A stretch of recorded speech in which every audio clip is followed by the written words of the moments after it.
sommes le 24 janvier 2018, le 20h s'est échappé de la télé. Vous regardez le journal du média. Bonsoir à tous. Ce soir dans le journal avec Virginie Crécy, nous parlons des soldes, mais nous ne parlons pas chiffon.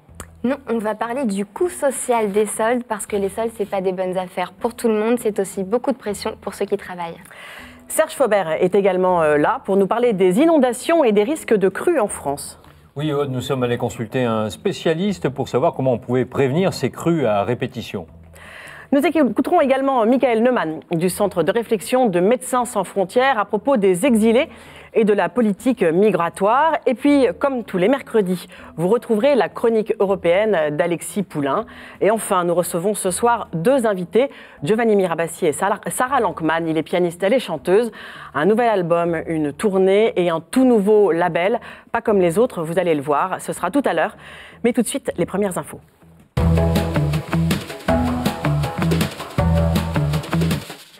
C'est un serpent de mer, une bonne vieille réforme de ce bon vieux baccalauréat. Le bac qui fête cette année ses 210 ans devrait faire peau neuve. C'était une promesse de campagne d'Emmanuel Macron. La version 2018 de la réforme sera présentée le 14 février prochain en Conseil des ministres. Elle prévoit entre autres la fin des séries L, E, S et S, 4 épreuves finales en terminale et un grand oral. Et puis elle laissera une grande place au contrôle continu. Une manifestation populaire et pacifique aura lieu probablement le 3 février à Ajaccio ou à Bastia, on ne sait pas encore. C'est ce qu'a annoncé le président de l'exécutif corse, Gilles Simeone. Il s'agit pour l'élu autonomiste de protester contre les fins de non-recevoir du gouvernement sur, je cite, tout ce qui est fondamental. Le propos vise notamment la co-officialité de la langue corse, le statut de résident ou encore la reconnaissance du peuple corse. On rappelle que les autonomistes ont remporté sur l'île il y a 6 semaines une très large victoire aux élections territoriales. C'est une crise sans précédent depuis 25 ans. Les blocages de prisons se sont poursuivis aujourd'hui au 10e jour du mouvement des surveillants. Les forces de l'ordre ont même dû intervenir à Fresnes pour permettre le transfert au tribunal de Jawad Bendaoud, le logeur de deux djihadistes du 13 novembre, dont le procès débutait ce matin. Les discussions entre le ministère de la Justice et les syndicats sont au point mort pour trouver une issue à cette crise. Les organisations ont quitté mardi la table des négociations. Elles se disent néanmoins prêtes à reprendre les discussions sur la base de leur plateforme de revendication. Et de l'autre côté, l'administration pénitentiaire réclame, elle, des sanctions contre les grévistes. Pas sûr que ça réchauffe l'ambiance. Le nombre de ruptures conventionnelles entre employeurs et salariés a atteint un nouveau record en 2017, une hausse de 7,8% par rapport à 2016. Lancée en août 2018 par le gouvernement François Fillon, la rupture conventionnelle permet à un employeur et à son salarié de mettre fin à un CDI d'un commun accord. On signale quand même au passage qu'en 2011, 29%, c'est-à-dire près d'un tiers des salariés, estimaient que leur départ en rupture conventionnelle résultait d'une contrainte de l'employeur. C'est une étude de la DARES, c'est pas notre étude. Et la DARES, c'est le service de statistique du ministère du Travail. Et puis les chiffres du chômage sont tombés ce soir. Le nombre de chômeurs inscrits à Pôle emploi dans la catégorie A, c'est-à-dire la catégorie des personnes qui n'ont pas travaillé une seule heure dans ce mois, cette catégorie reste stable à moins 0,1%. En revanche, si on fait une addition des catégories A, B et C, nous arrivons à 5,9 millions de chômeurs en France.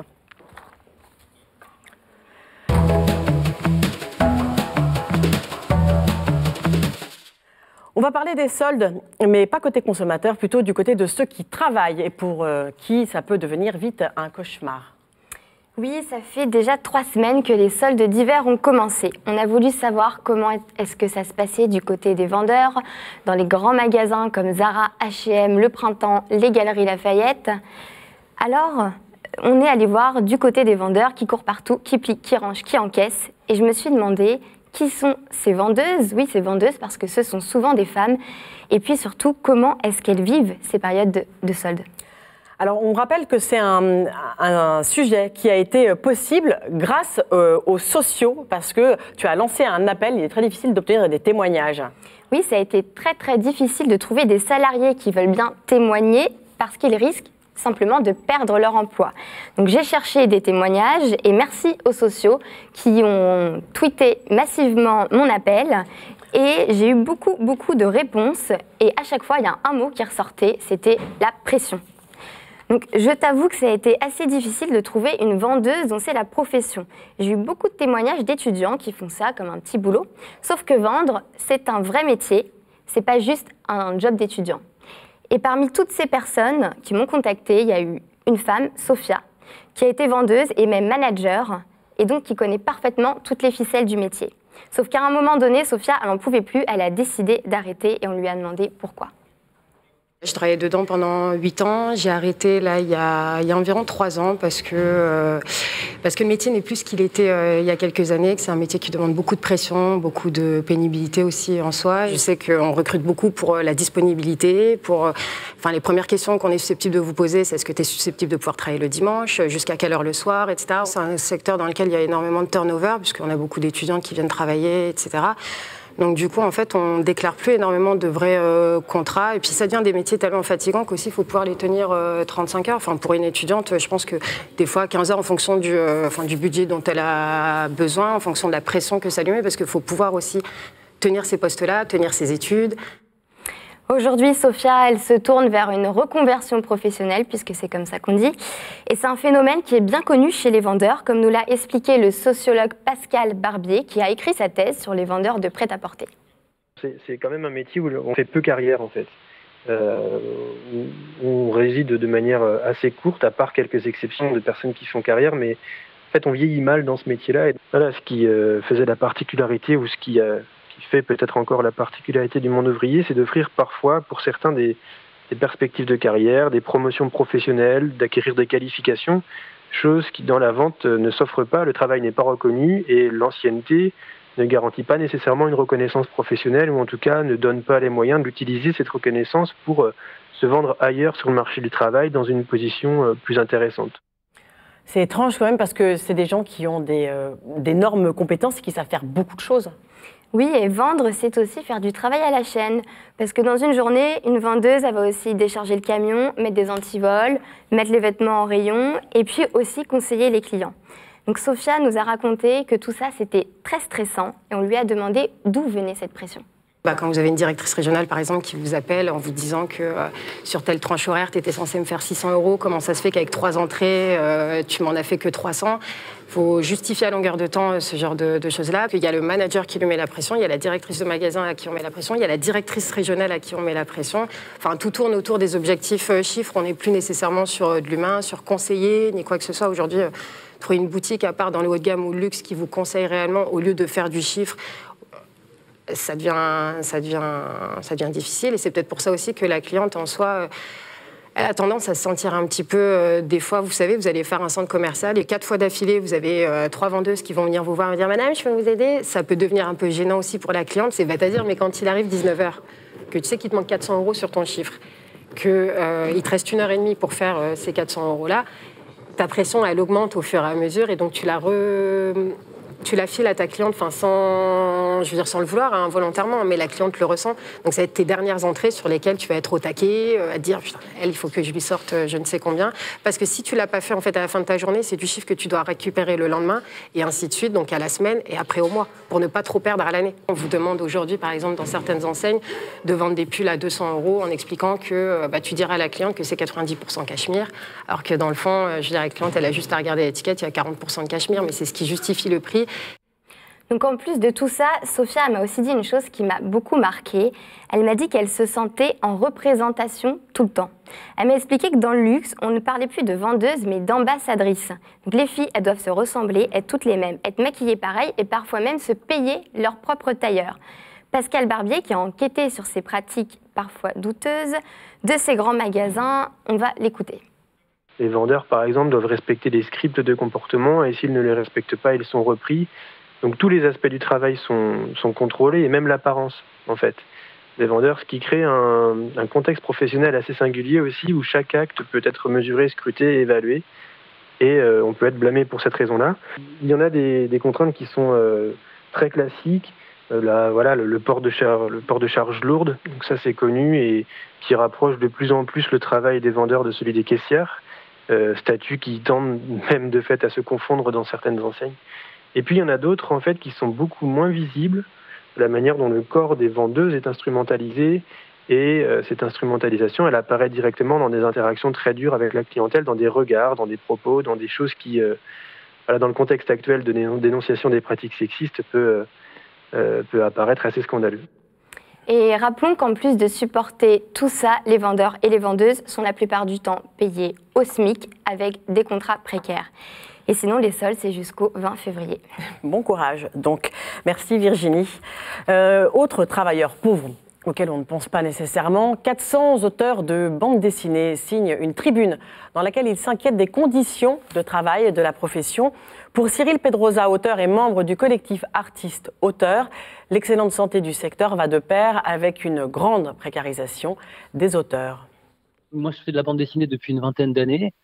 J'ai vu lentement se dégrader les conditions de travail des gens qui font de la bande dessinée. J'ai vu les rémunérations baisser. Et puis ensuite, j'ai vu des réformes s'imposer aux auteurs avec très peu de concertation, souvent au forcing, au coup de force, quoi, avec des représentations professionnelles qui essayent de lutter, mais qui sont pas toujours très armées. Et puis un monde professionnel, celui de la bande dessinée, qui a pas beaucoup d'outils pour se mobiliser, pour créer du rapport de force, en fait, tout simplement. Maintenant, il y a à peu près un auteur sur 2 qui gagne moins que le SMIC aujourd'hui, un auteur sur 3 qui vit en dessous du seuil de pauvreté. Donc, c'est des conditions très dures qui sont bien au-delà de la précarité normale d'un créateur, parce que ça, on a l'habitude de faire avec ça. Mais là, il y a une vraie fragilité profonde, une grosse dégradation et qui est allée de pair avec une explosion en même temps économique du monde de l'édition, une multiplication des titres. C'est assez difficile de ne pas penser que tout ça se fait aussi au détriment des auteurs, quoi. Des propos recueillis cet après-midi par Léa Ducré. Au Louvre, une partie du département des arts de l'islam est fermée à titre préventif, conséquence de l'augmentation du niveau de la Seine qui pourrait atteindre 6,20 m samedi. 15 départements restent en vigilance orange crue inondation. L'eau monte encore sur de nombreux cours d'eau.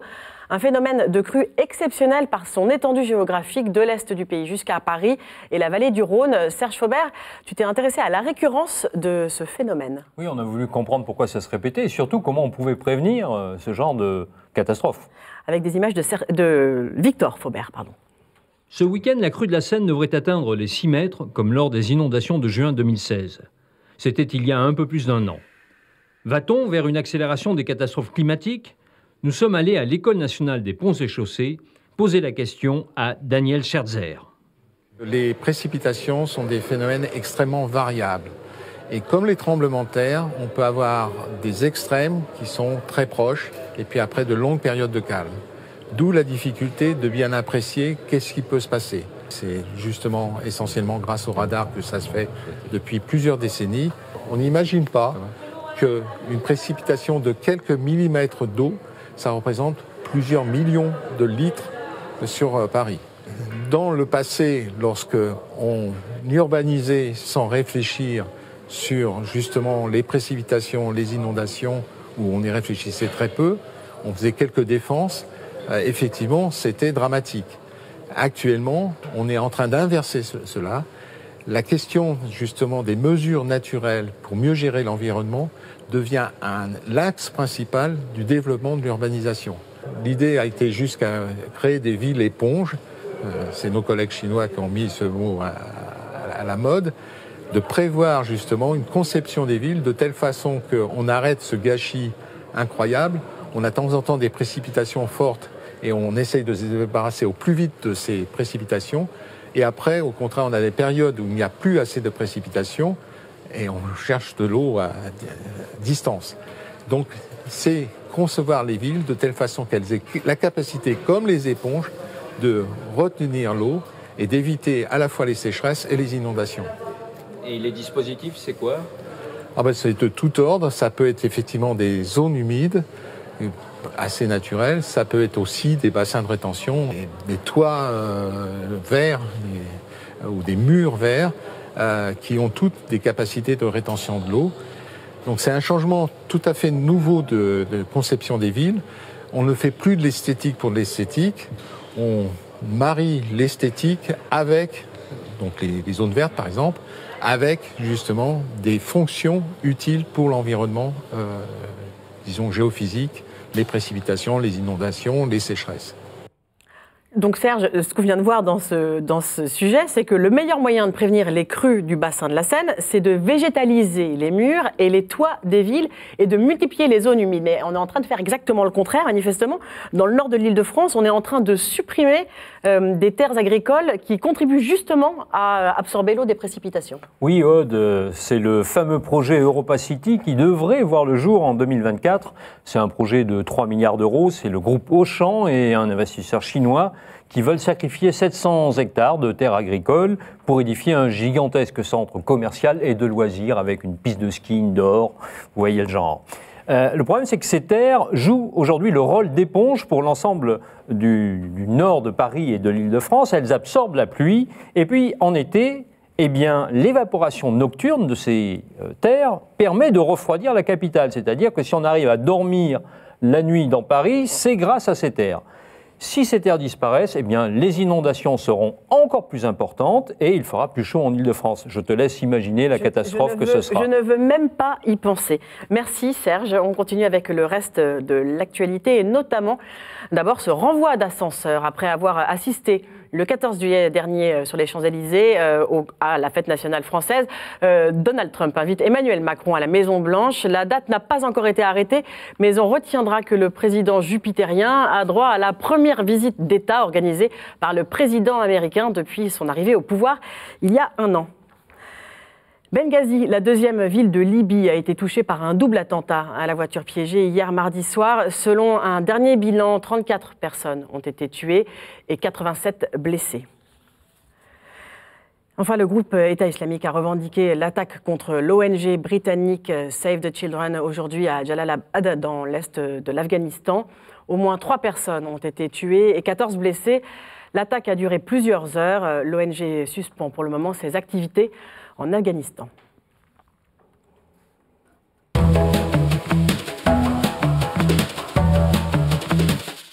Et tandis que le gouvernement peaufine sa réforme asile-immigration, les traités bilatéraux pour gérer les flux migratoires se multiplient. La semaine dernière, un traité franco-britannique réorganisait la frontière de Calais, mais ces accords d'État à État sont-ils suffisants pour gérer une migration planétaire? Est-il possible de se passer d'une vision globale sur la question? Pour avoir des éléments de réponse, je vous propose d'entendre Michael Neumann. Il dirige le centre de réflexion de Médecins sans frontières. Catherine Kirpak l'a rencontré pour le Média. L'histoire de la France et des accords bilatéraux, elle est ancienne. On se souvient, par exemple, que Nicolas Sarkozy avait négocié en son temps ce qu'il appelait des accords de co-développement avec les pays d'origine d'un certain nombre de migrants. Mais c'est l'Union européenne en général qui négocie ce type d'accord depuis maintenant plusieurs décennies. En fait, la réflexion qu'il faut se poser, c'est plutôt à la fois de l'efficacité et pour qui de ces accords, et puis savoir surtout si ils sont capables de répondre à la question quelle politique migratoire d'ensemble pour l'Union européenne en général et pour la France en particulier. Débat qui semble singulièrement manquer en fait. Non, mais vous évoquez l'Union européenne. L'Union européenne a donc passé accord avec d'abord la Turquie pour éviter l'arrivée des migrants en Grèce. On a eu ensuite les accords avec la Libye. On ne peut pas vraiment dire que ce soit une très bonne gestion des flux migratoires, en tous les cas d'un point de vue humanitaire. Alors d'un point de vue humanitaire, certes pas. Alors l'accord entre l'Union européenne et la Turquie n'est pas un accord, c'est une espèce de déclaration d'intention. Vient se calquer là-dessus des accords bilatéraux entre l'Italie et la Libye qui ont abouti à la diminution très nette, par exemple, des départs de migrants de Libye en renforçant la formation et le partenariat avec les gardes-côtes libyens, par exemple. Donc, disons que ce que l'Europe a réussi à faire, avec un coût humain très élevé, notamment quand on regarde ce qui se passe en Libye aujourd'hui, c'est le ralentissement du nombre d'arrivées en Europe. Donc, de leur point de vue, on peut effectivement considérer que c'est un succès. Du point de vue humanitaire, il est évident que ces accords, le prix à payer, il est par exemple en Grèce le maintien dans les îles grecques et sur le continent grec de dizaines de milliers de personnes qui errent dans les limbes sans très bien savoir quel va être leur devenir, d'une part. Et puis en Libye, on a par exemple un président français, Emmanuel Macron, qui à la fois, en même temps, nous explique que l'esclavage est une chose tragique, et c'est quand même la moindre des choses, mais par ailleurs assume parfaitement le renvoi de migrants dans des conditions qui sont absolument terrifiantes. Et là, nos équipes, à nous, à MSF, sont là pour en témoigner. La surpopulation de ces centres de détention est atroce, et les conditions dans lesquelles ces gens sont hébergés sont absolument abominables. Mais vous avez l'impression du coup que c'est une situation qui est en fait inscrite dans le marbre. On va continuer comme ça, où on va dénoncer ces accords, on va inventer autre chose. On attend quoi en fait? Dire, mon Dieu, les marchés aux esclaves, c'est une horreur. Certes, et après? Alors on ne va pas les dénoncer, ces accords. En tout cas, la France et l'Union européenne ne vont pas les dénoncer demain, parce que ces accords viennent d'être finalement constitués, signés, négociés, etc. Aujourd'hui, la politique migratoire qu'on observe en France et en Union européenne, elle est dans la continuité de ce qui est finalement défini depuis au moins 30 ans. Donc on n'a pas d'évolution, de révolution majeure, on est plutôt dans une poursuite d'une trajectoire, un durcissement, oui. Probablement, mais dans une trajectoire de durcissement déjà ancienne. Donc qu'est-ce qu'il faut faire? C'est sans doute déjà réintroduire de la politique dans le débat et reprendre pied à pied les discussions face auxquelles on est mis par les autorités qui affirment d'intox en mensonges, des contre-vérités, face auxquelles il devrait être possible de réagir. Par exemple, lorsqu'Emmanuel Macron nous explique que les migrations sont le fait des passeurs, ou lorsqu'il nous explique que le développement va freiner les mobilités, ou lorsqu'il nous explique que Vous parlez de développement qui va freiner ou pas les mobilités. Le développement freine quand même un peu les mobilités, ou vous dites que c'est un contresens et un mensonge? C'est un contresens. Historiquement, le développement favorise bien davantage la facilité avec laquelle les gens sortent, vont ailleurs, s'expatrient. Il n'y a qu'à regarder nos pays à nous, l'Union européenne, enfin l'Europe en général, les États-Unis, le Canada. Plus les pays sont développés, plus les gens qui sont les habitants de ces pays bougent, vont voir ailleurs, etc. Et donc, cette question du développement, elle peut être posée en tant que telle. Tant mieux si les pays offrent un accès aux soins, aux services de meilleure qualité, si la corruption qui réside dans l'ensemble de ces pays, qui sont la cause des départs, est ralentie, c'est tant mieux. Mais établir un lien mécanique entre développement et ralentissement des départs, c'est un contresens historique.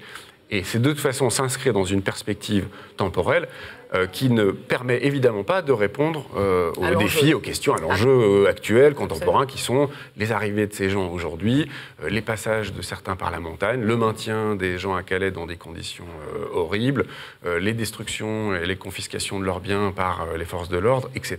D'ailleurs, MSF avait refusé d'aller à cette première réunion à Matignon sur la question de la réforme prochaine sur l'immigration et l'asile, il me semble. Oui, alors en fait, c'était la deuxième. On a pris le risque d'aller à la première réunion au mois de décembre, le 21 décembre. Et finalement, on a effectivement décidé de ne pas se rendre à la seconde. Notamment parce que cette deuxième réunion n'était en fait que l'ultime avatar d'une série de rencontres autour de sujets liés aux migrations, à la Libye, avec le ministre de l'Intérieur, sa ministre déléguée, Jacqueline Gouraud. En fait, c'est ça? Oui, une perte de temps, des débats d'une extrême stérilité, une incapacité du pouvoir à écouter, non seulement les arguments, je dirais, des associations qui travaillent tous les jours avec les migrants, mais aussi d'admettre, par exemple, les écarts, les violences subies par ces personnes, encore une fois, dont... à Calais, par exemple, ou le refoulement dans la montagne, l'école enneigée à 1800 mètres, de Briançon, par exemple. Voilà. Oui. Alors, on a l'impression qu'on ne sort pas en France, mais peut-être que c'est bien plus répandu que cela encore. On ne sort pas de cette dichotomie entre ceux qui sont on va dire, les gentils, les acceptables, donc qui, évidemment, les réfugiés qui ont droit à l'asile, et tant mieux, ils ne sont pas si nombreux que ça du reste de notre pays, peut-être le rappeler. Et puis ceux vraiment les illégaux, enfin les clandestins. Et en fait, cette dichotomie, elle n'est juste pas la photographie réelle de ce monde de migrants. Surtout, elle bloque le débat. Elle bloque le débat, absolument. La politique migratoire en France s'inscrit dans cette dichotomie, dans ce diptyque asile légitime et migration économique illégitime. Et c'est l'argument central absolument quasi directeur, en tout cas, de la politique d'Emmanuel Macron, Édouard Philippe et Gérard Collomb, qui organisent l'entièreté de leur discours autour de cette séparation. Or, elle pose un certain nombre de problèmes. Peut-être dire d'abord une chose, c'est que effectivement l'asile politique, enfin l'asile tel qu'il est reconnu par la Convention de 1951, est un outil utile. On le voit pour une organisation comme MSF, il permet de tenter, en tout cas, si ce n'est de garantir, du moins, de demander à ce que les populations rohingyas birmanes qui fuient la Birmanie puissent être accueillies dans de bonnes conditions, ou dans des conditions, je dirais, correctes, au Bangladesh. De même, pour les Syriens qui sont arrivés en Allemagne en 2015, ou encore pour des Sud-Soudanais qui franchissent la frontière avec l'Ouganda ces dernières années. Donc il n'est pas pour nous question de remettre fondamentalement, totalement en question l'accès à cette protection particulière. Par contre, elle pose un certain nombre de problèmes. D'abord, elle fige entièrement, elle naturalise la question de l'asile politique, et elle ne prend pas en compte, je dirais, elle est évidemment excluante, et elle ne prend pas en compte la variété des profils que nous voyons, avec lesquels nous travaillons tous les jours, les trajectoires de vie des gens qui sont passés par la Libye, par exemple, par cet enfer libyen, ne se voient pas garantir de protection supplémentaire, malgré les conditions désespérantes dans lesquelles ils ont passé plusieurs mois en Libye. Ou alors, ce que François Sureau appelle l'asile existentiel, l'idée que les gens fuient aussi le manque de démocratie, le manque d'accès à l'emploi, le manque d'accès à l'éducation, la corruption qui rend leur vie quotidienne absolument terrible, et qu'il est nécessaire de repenser, sans doute de manière un petit peu plus souple, cet asile. Et puis, dernière chose, il me semble important de rappeler que plus l'asile devient la seule route possible pour accéder à la France ou à l'Europe ou à n'importe quel territoire, plus l'ensemble des gens candidats à la mobilité vont tenter d'emprunter cette route, et donc effectivement engorger le système, parce que parmi un certain nombre de ces personnes, eh bien, il y en aura qui ne sont effectivement pas légitimes, mais qui, ne bénéficiant d'aucune autre porte d'entrée, finalement, doivent se résoudre à accéder à la France par l'asile. Et donc, on a des bouchons, un engorgement, et donc une embolie du système. À ce propos, on l'a appris tout à l'heure, on a failli attendre, mais c'est fait. L'exécutif a fini par nommer le délégué interministériel à l'accueil et l'intégration des réfugiés. C'était promis depuis juillet dernier, il leur a fallu plus de 6 mois, mais c'est fait. Il s'appelle Alain Régnier, il est préfet et il est passé entre autres par les cabinets de Dominique de Villepin et de Jean-Louis Borloo. Ailleurs dans le monde, en bref, aux Philippines, le volcan Mayon est entré en éruption. Les habitants continuent de fuir la zone. Plus de 70 000 personnes se retrouvent dorénavant entassées dans les écoles ou d'autres bâtiments publics. La zone d'évacuation a été élargie et s'établit actuellement à 9 km autour du cratère. Et puis au Brésil, on vient à l'instant de l'apprendre, le président Lula, qui jouait aujourd'hui son avenir devant la justice, a été condamné en appel par la Cour d'appel de Porto Alegre, qu'il a reconnu coupable de corruption. Il est condamné à 12 ans et 1 mois de prison, une condamnation qui va sans doute lui barrer la route de la prochaine présidentielle d'octobre qui arrive, une élection dont il était jusqu'ici le grand favori. Il reste, je le signale quand même, de nombreux recours. Et puis nous sommes mercredi, vous retrouvez Alexis Poulain pour sa chronique européenne.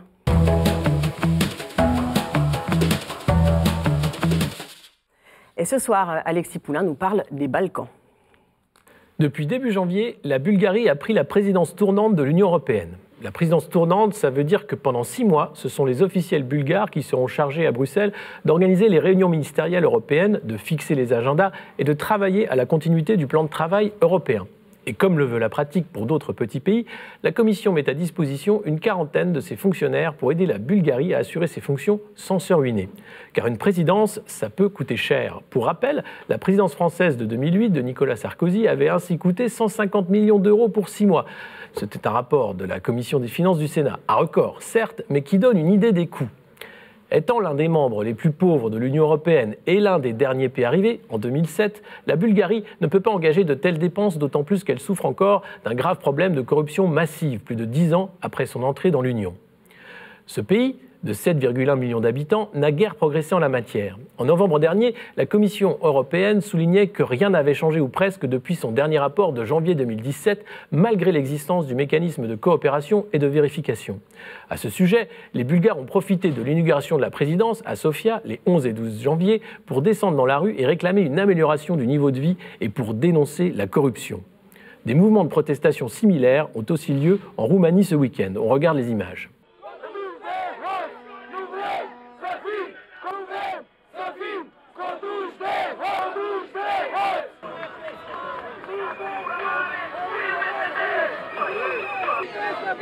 Il faut dire que pour ambiancer le début de la présidence, le président bulgare, Rumen Radev, avait mis son veto début janvier à une loi anticorruption que réclamait la Commission européenne. Il la jugeait inefficace.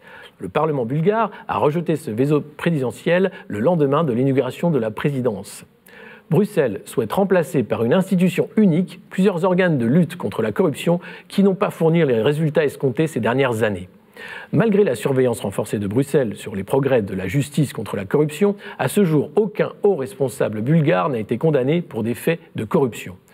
M. Juncker a relativisé le problème bulgare en rappelant que la corruption existe dans d'autres pays européens dont on parle moins. Le pays où le salaire minimal est presque 10 fois inférieur à celui en vigueur en France a un objectif affiché pour ces 6 prochains mois, avancer sur l'accès à l'espace Schengen, dont le pays est toujours exclu, tout comme la Roumanie.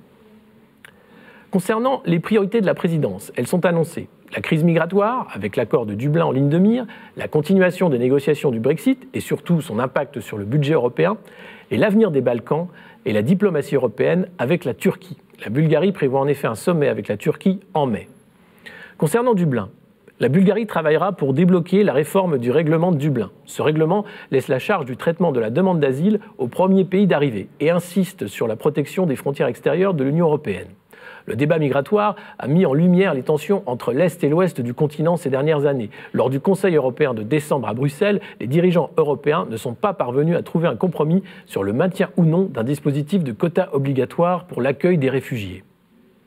Le dispositif de répartition visait à accueillir 160 000 demandeurs d'asile arrivés en Italie et en Grèce, dont 120 000 répartis au sein de l'Union européenne, selon les quotas obligatoires. Seulement 32 000 ont été effectivement relocalisés à ce jour au prix d'une politique absurde de chaises musicales. L'Union européenne souhaite aboutir à un consensus en juin, mais les pays de l'Est continuent de refuser catégoriquement toute idée de quotas. La Hongrie, la Pologne et la République tchèque ont été visés en juillet par des procédures d'infraction pour avoir refusé d'accueillir des migrants. L'Autriche, qui prendra la suite de la Bulgarie à la présidence de l'Union européenne en juin, est également très loin de son objectif d'accueil. La réforme en matière d'asile sera le sujet principal de la prochaine réunion informelle des ministres de l'Intérieur qui a lieu à Sofia le 25 janvier. L'autre grande priorité de la présidence bulgare sera l'accélération du dialogue de l'Union européenne avec les Balkans occidentaux. Pour le Premier ministre Boyko Borisov, une européanisation des Balkans est nécessaire pour prévenir une balkanisation de l'Europe. Un sommet UE-Balkans se tiendra en mai en Bulgarie pour la première fois depuis 15 ans. Le président du Conseil européen, Donald Tusk, a comparé les Balkans occidentaux à la série Game of Thrones, mais sans les dragons. C'était lors de l'inauguration de la présidence bulgare à Sofia. Un jeu de mots en demi-teinte, mais les risques d'embrasement et de départ de feu ne manquent pas dans la région. Le conflit en Syrie a eu une résonance énorme en Albanie, en Bosnie-Herzégovine, au Kosovo, dans l'ex-république yougoslave de Macédoine et en Serbie. Ce sont plus de 800 combattants qui se sont rendus jusqu'à présent rejoindre les groupes djihadistes en Syrie, selon un rapport d'Europol. En outre, les Balkans sont situés sur l'itinéraire emprunté par les djihadistes européens pour se rendre ou pour revenir de Syrie. Europol craint que les faiblesses de cette zone puissent être utilisées à des fins de déstabilisation par des mouvements djihadistes, des groupes criminels ou des États tiers. La diversité ethnique continue de compliquer les rapports entre les pays des Balkans et à l'intérieur de ces mêmes pays, où de véritables ghettos perdurent pour les minorités, y compris en Bulgarie, où communautés turques, roms et ethniques représentent quasiment 20% de la population totale. Dans ce contexte tendu, l'Europe souhaite poursuivre le processus d'élargissement et accueillir la Serbie et le Monténégro dès 2025. Il s'agit pour l'Europe de montrer une stratégie d'inclusion et de contrer au plus vite la montée des régimes nationalistes et illibéraux hostiles à la politique de Bruxelles et offrir une alternative à l'influence croissante de la Russie et de la Turquie dans la région. Angela Merkel, qui a rencontré Boyko Borisov samedi après avoir quitté Paris, s'est félicitée de l'initiative du Premier ministre concernant la tenue d'une rencontre de la communauté européenne avec le président turc Erdogan. Elle approuve également l'idée de la construction d'un hub gazier à Varna qui permettra de diversifier les livraisons de gaz naturel à destination de l'Europe. La Bulgarie souhaite aussi aborder la question de la levée des sanctions contre Moscou durant sa présidence. Comme beaucoup de pays d'Europe de l'Est, la Bulgarie est complètement dépendante de la Russie pour son pétrole, son gaz naturel et son combustible nucléaire. Le gaz représente un quart de la consommation énergétique de l'Union européenne et dans les Balkans, la dépendance au gaz est appelée à s'accroître avec la diminution de la production d'électricité par les centrales à charbon, qui est demandée par l'Union européenne concernant ses objectifs climatiques. Ce sera donc une présidence chargée pour un si petit pays, pourtant stratégique pour notre futur dans l'Union européenne. Souhaitons donc bonne chance et bon courage à la présidence bulgare. Et on retrouvera Alexis Poulain mercredi prochain pour une nouvelle chronique européenne. Mais d'abord, ce soir, là, on reçoit nos invités.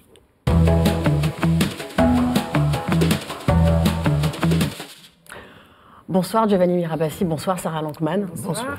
Giovanni Mirabassi, vous êtes par rebond, si j'ose dire, un cadeau de Berlusconi à la France.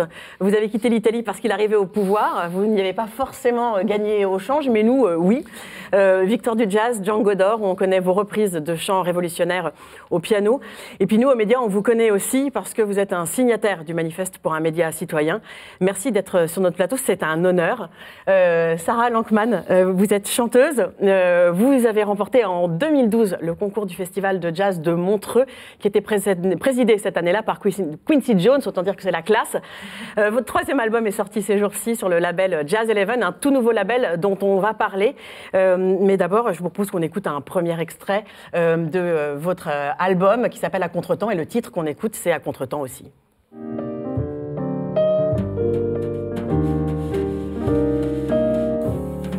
Comme nos pas sur le pavé mouillé, comme nos cœurs qui s'en vont l'un vers l'autre, comme la seconde d'un regard échangé, lorsque soudain tout est ainsi devenu nôtre, comme mon monde retenu dans tes gestes, se dire je t'aime en disant autre chose, comme les souvenirs oublient la tristesse, cet instant resterait éternellement en pause.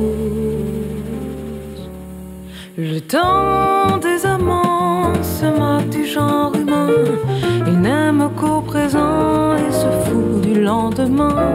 Les saisons défilent, le quotidien futile, on s'aime. Sarah Lankman, c'est vous qui avez écrit les textes et Giovanni qui a écrit les mélodies, ou c'est un peu tout mélangé? On a travaillé en équipe, ça dépend. Des fois j'ai fait musique et paroles et des fois j'avais besoin d'inspiration, donc j'ai dit à Giovanni, écris-moi une musique, et j'ai mis les paroles dessus. Giovanni, vous dites que Sarah Lankman est une grande romantique. Absolument. C'est-à-dire c'est une grande romantique, vraiment. C'est une grande romantique. Je pense que c'est assez clair. Il parle essentiellement d'amour. Mais de l'amour aussi sous toutes ses phases, c'est-à-dire j'aime bien parler autant de la rupture, mais de toutes les choses qu'on ne dit pas forcément, pas de l'amour. L'amour qui va mal, quoi. Voilà. Pas celui qui fait chier. Artistique. Mais du beau, mais je pense qu'il y a du beau dans tout, en fait. Voilà. Même quand on se quitte et qu'on s'aime encore, enfin, voilà, de toutes ces phases dont on ne parle pas forcément. En tout cas, je pense qu'on a encore beaucoup de chansons d'amour à attendre de Sarah Lankman. Ah, au fond romantisme. Vous n'écrivez pas du tout? Des paroles? Ouais. Non, enfin, je pourrais même le faire, mais j'évite. Mais tu avais écrit un J'ai écrit des choses dans ma jeunesse, dans une autre langue. Et puis, j'ai laissé tomber quand j'ai décidé de faire vraiment du piano. Parce que je pense que c'est bien de se dédier à quelque chose. D'avoir une spécialité. D'avoir une spécialité, voilà. Cet album, il a été enregistré en Thaïlande. Ça change un peu de New York. D'habitude, tout le monde enregistre des albums à New York. Est-ce que vous pouvez savoir pourquoi la Thaïlande? Nous avons d'ailleurs enregistré un disque à New York. Le précédent album. Le précédent. Ouais. Ceci dit, on est allé quand même le mixer celui-là à New York, parce que tout de même.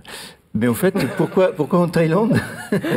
Parce que l'équipe étant très internationale, et comme de toute façon, il fallait bouger. Un Américain et un Japonais de Tokyo, une Française, un Italien et un Cubain de Paris, et encore un ingénieur du son et un bassiste italien de New York. quoi qu'il arrive, il fallait que tout le monde prenne l'avion. Et du coup, on s'est dit, pourquoi ne pas aller au soleil, comme dit la chanson d'Aznavour, n'est-ce pas? D'accord, en gros, la Thaïlande, c'était à mi-chemin, quoi. C'était sur le chemin, c'était... Voilà. Qui plus est, il y a là-bas un studio génial, dont la publicité est si James Bond avait un studio, ce serait comme ça, un studio. Et c'est vrai que pour une fois que tu vas sur le site internet d'un studio et au lieu de voir une table de mixage, tu vois une piscine. Évidemment, dis, ça donne envie. Ça change le mix, il n'y a rien à faire. Et surtout, ça motive les troupes. C'est-à-dire que quand tu demandes à quelqu'un, tu veux pas venir enregistrer à Helsinki en janvier? Oui, je sais pas. Je vais réfléchir. Mais quand tu dis, est-ce que tu veux venir à Bangkok au mois de mai, tout le monde dit oui. Y compris les plus grands. Y compris les plus grands. L'album. Parce que tout de même, nous avons des beaux invités. On a Toku, qui est un grand chanteur japonais. Trompettiste, il joue du bugle sur l'album. Célébrissime dans son pays. Il y a Gene Jackson, qui est quand même le batteur d'Herbie Hancock, entre autres. Moi-même. En toute modestie, bien sûr. Mais enfin, c'est vrai que c'était une belle expérience. Et qui plus est,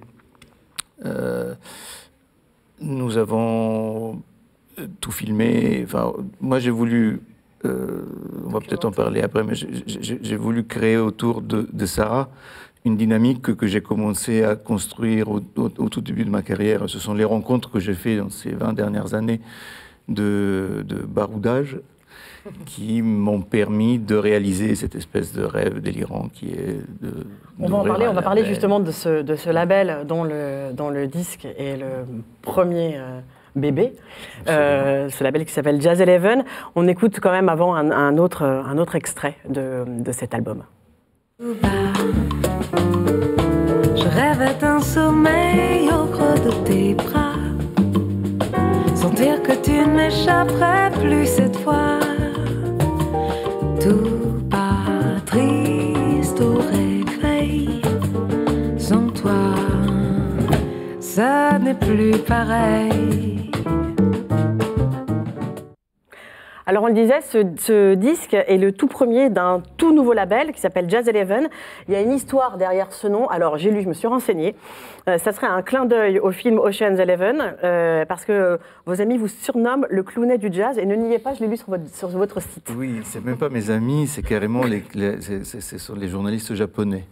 Ah, c'est les journalistes japonais. Ça vient d'Asie, ouais. Ils sont persuadés que je ressemble à George Clooney. J'ai cru bon ne pas dissiper cette rumeur. Vous avez raison, sur un malentendu. Voilà, exactement. Et sur un malentendu, ça marche plutôt bien depuis quelques décennies. Donc voilà, on va rester comme ça. Et du coup, effectivement... Vous étiez 11 à table? On était 11 à table. Et quelqu'un a dit, on est en train de faire le cast du siècle. Et du coup, on a pensé à appeler ce label Jazz Eleven, comme Ocean's 11. Alors ce label, pourquoi? Parce qu'il y en a plein des labels.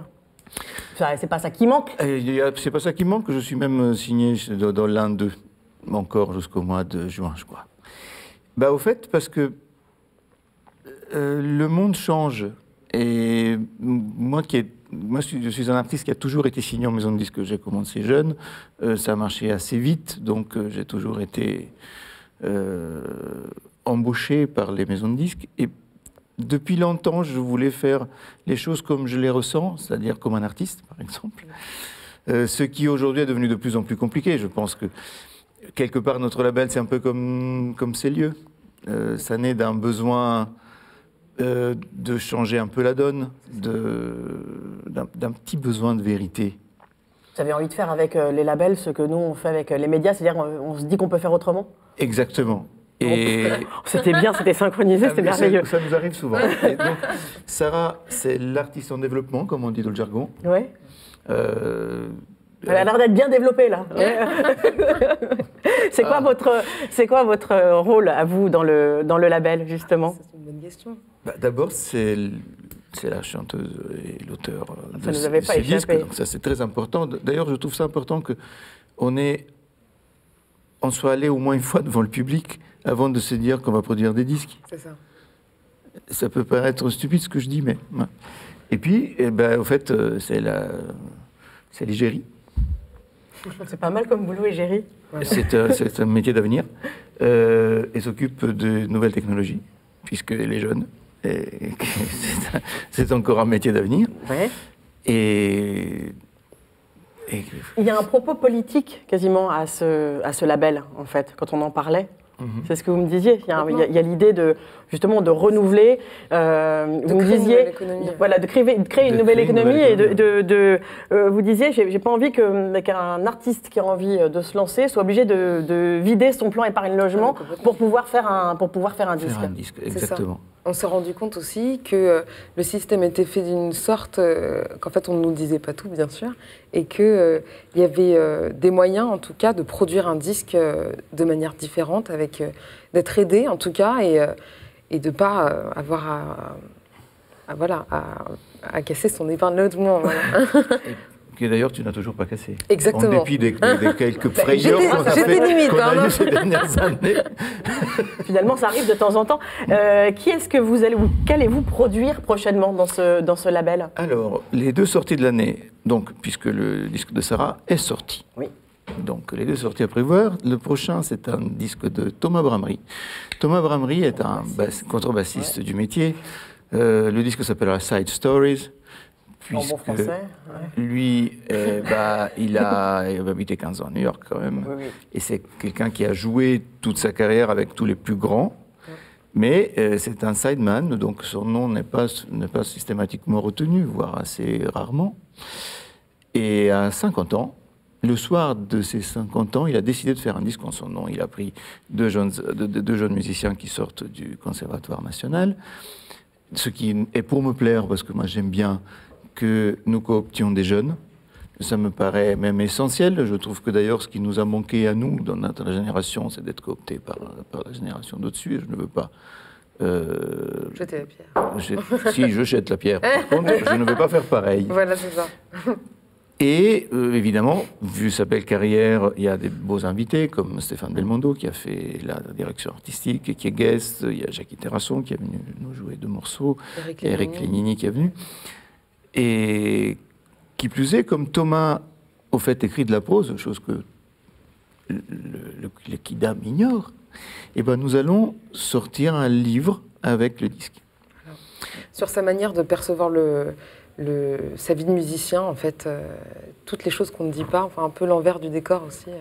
Voilà. Et donc ça sera la deuxième production. Voilà, le deuxième bébé de Jazz Eleven, attendu cette année. Et à quel moment? Nous attendons ça au mois de mai. Au mois de mai. On ne sait pas exactement si ce sera la fin, le début, la fin, mais je pense...